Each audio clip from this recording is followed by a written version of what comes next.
Back when the entire idea of our nation was being debated, a compromise was reached. The actual structure of the government would be contained in the Constitution proper, and then a Bill of Rights would be added as amendments.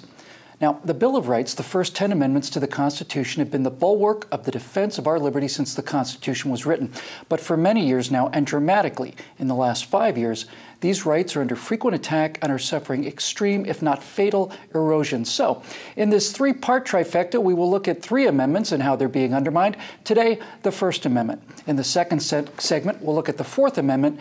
And in our members-only third segment, we'll take a look at the 10th Amendment. Strangely enough, the Second Amendment, usually under fire, seems to be immune to the progressives' best efforts these days. Joining me now to assess the damage is Trifecta stalwart Steve Green, and sitting in for the vacationing Scott Ott, our favorite radio talk show host, Tammy Bruce. Welcome, guys. Hey. Well, Hi. my friends, here it is, the most remarkable single statement of law in the history of the world. Congress shall make no law respecting an establishment of religion or prohibiting the free exercise thereof, or abridging the freedom of speech or of the press, or the right of the people peaceably to assemble and to petition the government for a redress of grievances.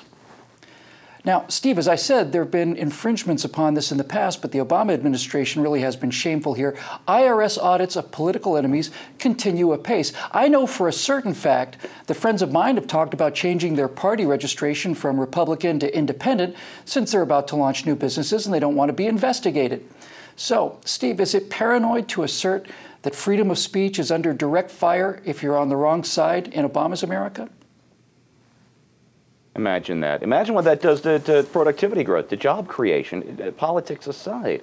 It's just a huge wasted human potential. But, Billy, your setup here, it's helped me to articulate something that's been nagging me, I guess, since this IRS story broke, I guess it was last summer. And that is, you can have a First Amendment or you can have an income tax, but you can't have both.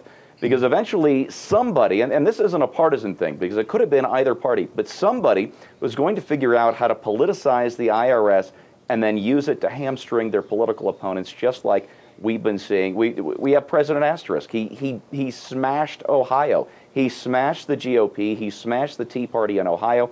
He bought that state. Lord only knows what happened in places like North Carolina, in Florida, in Virginia. Would these states have gone for Romney a year ago if it weren't for this politicalization of the income tax? It's got to be abolished or else this is going to continue. That's the only solution left to us. You talk about politicizing the IRS. I think a better term maybe is weaponizing the IRS. Tammy, we often talk about the First Amendment protecting our freedom of speech, but it also protects freedom of religion. Do the mandates of Obamacare, and in some cases the insistence and the acceptance of gay marriage as law, do these violate the protection of the freedom of religion as outlined in the First Amendment, do you think? Well, there's two different things there. One does, and I think depending on how the other ones approach gay marriage, it would not. And this is where we're seeing at a federalist level, where you have states voting to make choices about what they will accept and what they want to engage in. As we all know, of course, the Bill of Rights does not give people anything. It does not give us, the sovereign, anything. It's a prohibition against the federal government from interfering, if you will, or for imposing something on the national level. So when we have states that are engaging in approving gay marriage, that's, I think, an appropriate dynamic. It is, I think it speaks to the nature of people being able to choose how they want to move throughout their religion. Now, of course, we want houses of worship protected. That's also a very important dynamic. But I do think that when it comes to what the divine nature of the founders and of the Constitution and of the Bill of Rights is that they knew that the federal government particularly would want to start imposing its will. And then when you get to Obamacare, that dynamic when it comes to birth control and abortion and, of course, the Hobby Lobby case, fortunately, we do have the courts where we can confront this. But that is clearly, like many other things that the federal government is inclined to do when it gets to be this big, because it has to have a reason for its existence. That's right. And I think Obamacare and the contraception mandates, all of that, speak to the nature of what big government must do in order to consider itself relevant, and certainly it's unconstitutional. Well said.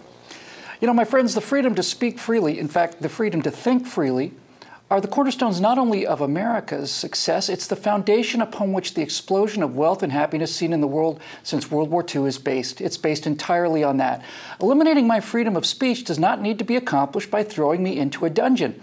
If I feel that by expressing my political or religious beliefs openly, if that will do me harm in the form of retribution by the government in any way, through IRS audits, for example, then my First Amendment protections have been abridged, and someone needs to go to jail for it. I'm sure if you put your mind to it, you can come up with some interesting mugshots. For PJTV, I'm Bill Whittle.